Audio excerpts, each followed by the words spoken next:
দেখতে পাচ্ছ আজকে বিনকার হাজরাপাড়া।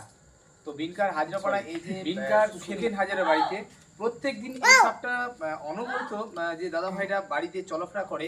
তো বাড়ির সামনের গেটের কাছে দেখতে পাই প্রত্যেকদিন। তো আজকেও ঠিক বাড়ির সামনের গেটের কাছে দেখতে পাচ্ছ। আজকেও ঠিক বাড়ির সামনের গেটের কাছে তো সাপটা লুকিয়েছিল। ঠিক আসার সময় মানুষ ঢোকার সময়তেই তাদের চোখে পড়ে, আর তাদের চোখে পড়ার মাত্রই কিন্তু লুকিয়ে পড়ে। কিন্তু সাপ সঙ্গে সঙ্গে মানুষের চোখে পড়া মাত্রই কিন্তু ভ্যানিশ হয়ে যায়। ভ্যানিশ বলতে কীরকম, এমনভাবে লুকিয়ে যায় কেউ খুঁজে পায় না কিন্তু। তো এটা অনেক চেষ্টার পরে অনেক খোঁজাখুঁজির পরে একে মিলেছে। তো দেখতে পাচ্ছ বিগ সাইজ র্যাসেল। হ্যালো বন্ধুরা, আমি সর্বপ্রথম সপ্তম মণ্ডল তোমাদের সামনে আবার নতুন ভিডিও নিয়ে হাজির। দেখতেই পাচ্ছ আজকে যেটা উদ্ধার করেছি প্রচণ্ড বড় সাইজ একটা বিগ সাইজ র্যাসেল ভাইপার, যেটা আমরা বাংলাতে গ্রাম্য ভাষায় চন্দ্রবোড়া বলে থাকি আমরা। চন্দ্রবোড়া একটা এমনই সাপ, তার শরীর থেকে হিমোটক্সিন ভেনেম পাওয়া যায়। সেই হিমোটক্সিন ভেনেম প্রচণ্ড খতরনাক একটা বিষাক্ত বিষ, যেটা মানুষের শরীরে পৌঁছালে কয়েক ঘন্টার মধ্যে রক্ত কিন্তু জমাট বেঁধে যায়, কিডনি ড্যামেজ হয়ে যায়। আবার ভয়াবহ যেটা ব্যাপার, চোখ মুখ নাক থেকে ব্লিডিং শুরু হয়ে যায়। তাই বলবো চন্দ্রবোড়া সাপে কামড়ালে কেউ বাঁধন দেবেন না, রোজা ঝাড়ফুঁক করবেন না, সোজাসুজি গভর্নমেন্ট হসপিটালে ছুটে যাবেন 40 থেকে 60 মিনিটের মধ্যে। তাই সকল বন্ধুদেরকে বলবো চন্দ্রবোড়া সাপ দেখলে কিন্তু দূরত্ব বজায় রাখবে, কারণ এটা প্রচণ্ড খতরনাক, প্রচণ্ড বিষাক্ত বিষয়। এই যে প্রেসার কুকারের মতন সিটি ছাড়ছে, তার মানে ও সবাইকে সচেতন করছে যে কেউ আমার কাছাকাছি আসবে না, আসলে কিন্তু বিপজ্জনক হতে পারে। এটাই বার্তা দিয়ে, এটাই হচ্ছে চন্দ্রবোড়া সাপের বার্তা। দেখতেই পাচ্ছ বন্ধুরা, পুরো এগুলো দেখতে পাচ্ছ।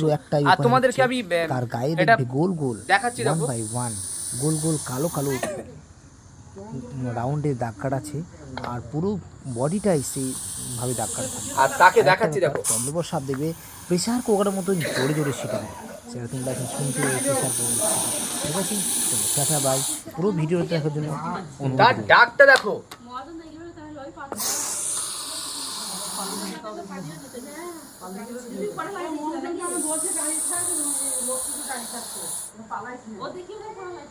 দেখতে পাচ্ছ বন্ধুরা কতটা পরিমাণে ডাকটা শুনতে পেলে তোমরা। আমি কাছ থেকে একটু দেখালাম আর তোমাদেরকে, তো দেখতেই পাচ্ছ। আর প্রথমে একটা কথা সকলকে বলবো, সাপে কামড়ালে কিন্তু আমরা কেউ রোজা ঝাড়ফুঁক করবো না।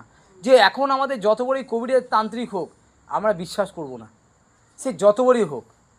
তাই বলবো সাপে কামড়ালে সোজাসুজি গভর্নমেন্ট হসপিটালে পৌঁছাবেন, যেটা আপনাদের অ্যান্টিভেনেম ওখানে অ্যাভেলেবেল পাওয়া যায়। গভর্নমেন্ট হসপিটালে পৌঁছাবেন সাপে কামড়ালে। আর একটা কথা বলবো আপনাদেরকে, সাপে কামড়ালে কেউ বাঁধন দেবেন না। একটা কথা সবাইকে সচেতন করব, সাপে কামড়ালে কেউ বাঁধন দেবেন না। সাপে কামড়ালে সোজাসুজি গভর্নমেন্ট হসপিটালে পৌঁছাবে। সাপে কামড়ালে রোজা ঝাড়ফুঁক করবেন না কেউ। আর সাপে কামড়ালে কেউ বাঁধন দেবেন না। অনেকে বাঁধন দেয় দেখি, বাঁধন দিলে কিন্তু আমাদের বাঁধন দেওয়াটা প্রচণ্ড খারাপ। আমার চলো এটাকে আমি এখন জারবন্দি করে নেবো। ঢপটা দাও তো।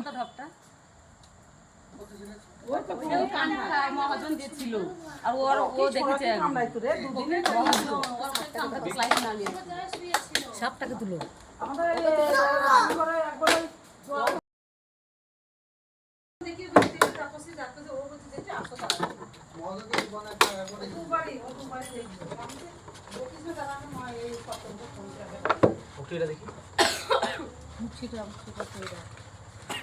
দেখতে পাচ্ছ বন্ধুরা, এটা প্রচন্ড ডেঞ্জারাস একটা জিনিস।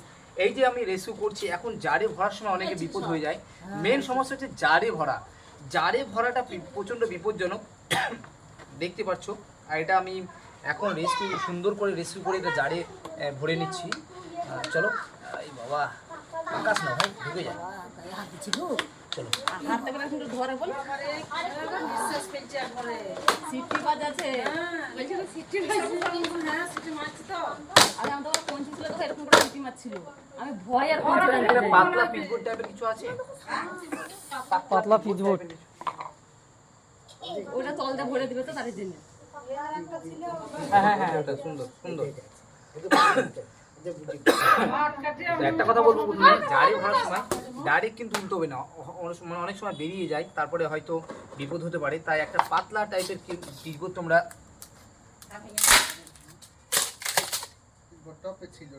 হ্যাঁ?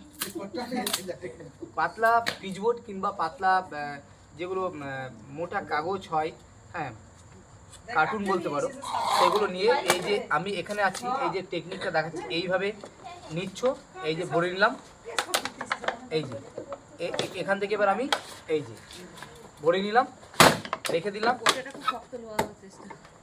জাল লাগিয়ে দিলাম, একদম একদম নো রিস্কি, সুন্দরভাবে রেস্কিউ হয়ে গেল, সুন্দরভাবে জারবন্দি হয়ে গেল, সুন্দর।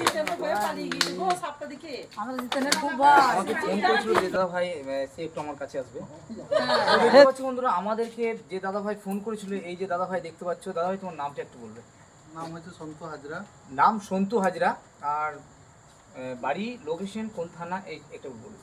থানা হচ্ছে বেলডাঙ্গা, জেলা হচ্ছে মুর্শিদাবাদ, গ্রাম হচ্ছে বিনখা। হ্যাঁ, গ্রাম বিনখার, থানা বেলডাঙ্গা, জেলা মুর্শিদাবাদ, তো সবাই জানে, মুর্শিদাবাদের ছেলে সবাই জানবে। তো বেলডাঙ্গা থানার অন্তর্গত বিনকার গ্রামে আর সন্তু হাজরা, সন্তু হাজার বাড়িতে পাওয়া গেছে এই যে বিগ সাইজ চন্দ্রকোড়া র্যাসেল ব্যাপার। আর সন্তু হাজরার বাড়ির বাবার নাম হচ্ছে সুখেন হাজরা, সুখেন হাজরা। অসংখ্য ধন্যবাদ জানাবো এই দাদা ভাইকে আমাদের। এই দাদা ভাই বেজবান প্রাণীর জীবন বাঁচিয়ে একটা বড় প্রকৃতির ভারসাম্য বজায় রেখেছে। তো বেলডাঙ্গা থানা বিনকার গ্রামে বিনকার হাজরাপাড়া গ্রামে যেটা রেস্কিউ করেছিলাম সেটাও আজকে রিলিজ করছি, দুটোই আছে আমার কাছে, তো দুটোই রিলিজ করতে চলেছি। চলো বন্ধুরা, দুটো আমি কোটো এখন খুলে দিয়েছি, কোটো খুলে দেওয়ার পরে এটা আমি দেখতেই পাচ্ছো,